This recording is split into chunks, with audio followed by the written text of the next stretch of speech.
Welcome to LC Screen Talk. My name is Larry, and this is my review of The Babadook.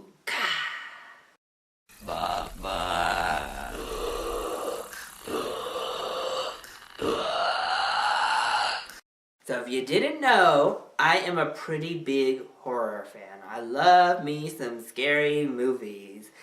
And I had heard so much positive buzz from both critics and viewers alike that I was really pumped to see The Babadook.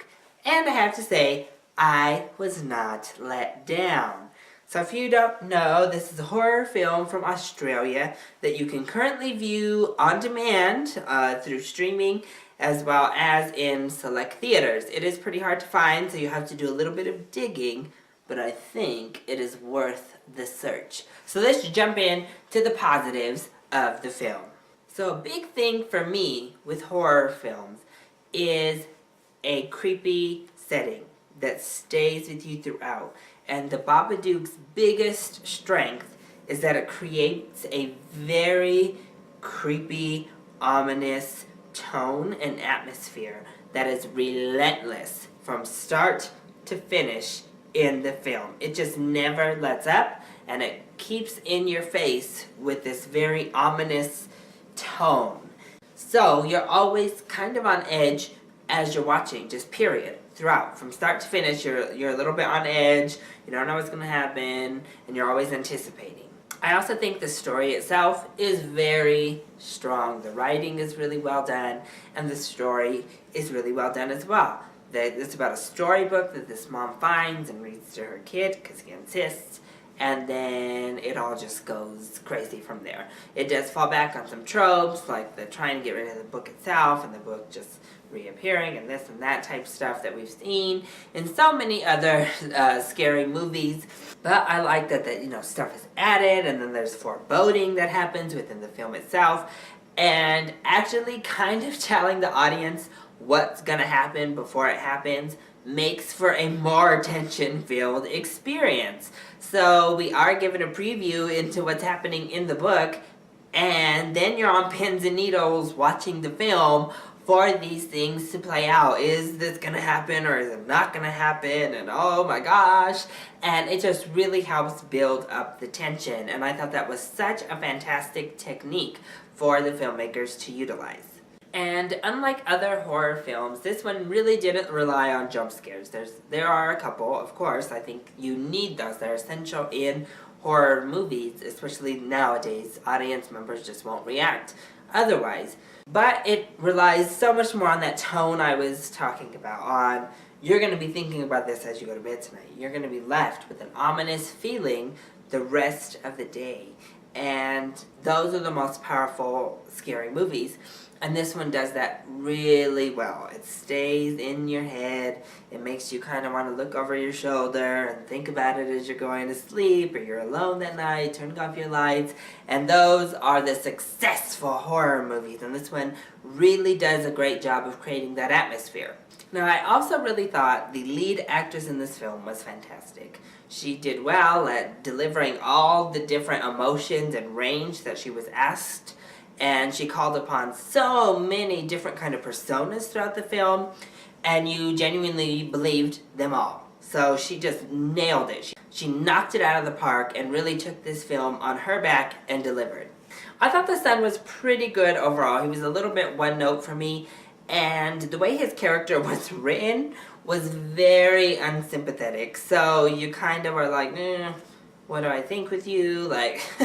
So, yeah, I don't know. You're always kind of just like, oh, I want to feel for this kid. I want to relate to this kid.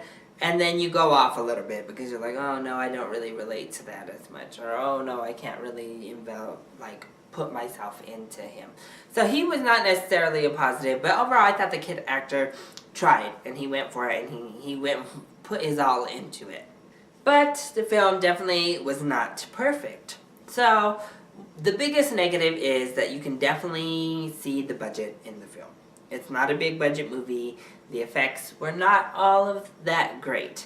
So it really does rely heavily on the atmosphere, and if you buy into the atmosphere, you'll buy into the film. If you don't buy into the atmosphere, I think you'll be left very much unimpressed because the visuals are not all that impressive. The monstery kind of imagery is done well sometimes when it's more in the shadows, but when it's presented to you, as in most scary movies, I would argue, you're not all that terrified, you're not all that scared, and you're kind of just, that was not all that scary. Like, this beast wasn't all that horrifying. And some moments when you could just see, like, the wires edited out, or this or that. So, the visuals overall were a definite negative. A lot of people will have their experience detracted by the subpar visual effects. I also think that some of the story and plot lines were left open. Like, there's a romantic relationship that was a little bit shoehorned in. That's just kind of dropped. There's this sisterly relationship that's kind of shoehorned in, and family that's kind of, it stays present, but what's the purpose of it, really, other than to show a couple of family dynamics? And really, the story is a family bonding kind of film overall, and having that little parallel, I think, works well, but it also detracted from our main storyline just a little bit. And then we're left with a pretty open-ended, open-toned ending, and it kind of leaves you wanna like, no. You don't know whether you like it, whether you don't like it, what to really think of it, but it just kind of ends. And I don't know, I'm always a little unsatisfied with those kind of endings. On horror films, I have to say, my favorite kind of endings are the not-so-happy ones, where they do leave you like, oh my gosh, leave you a little bit horrified with an ominous feeling. And this one doesn't do that. So for a film that created that atmosphere all throughout and never let up, to have an ending that just ends was a little bit disappointing. But overall, I really enjoyed The Babadook.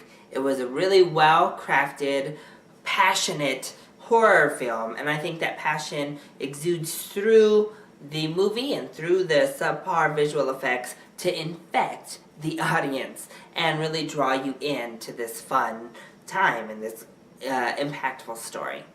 So definitely, if you're a horror fan, this is a must-see, and if you're just kind of looking for a good time, then stream this, find it on demand, or even better, find it at a theater near you.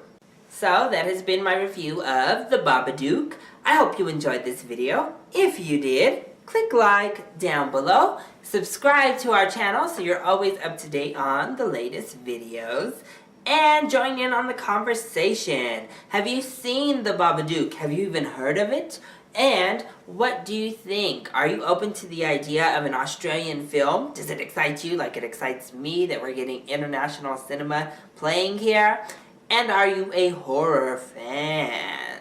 Go ahead, leave your comments in the comment section below or hit me up on Twitter. I love you all so much for your support. Mwah! Thank you for watching, and I'll see you next time. Bye!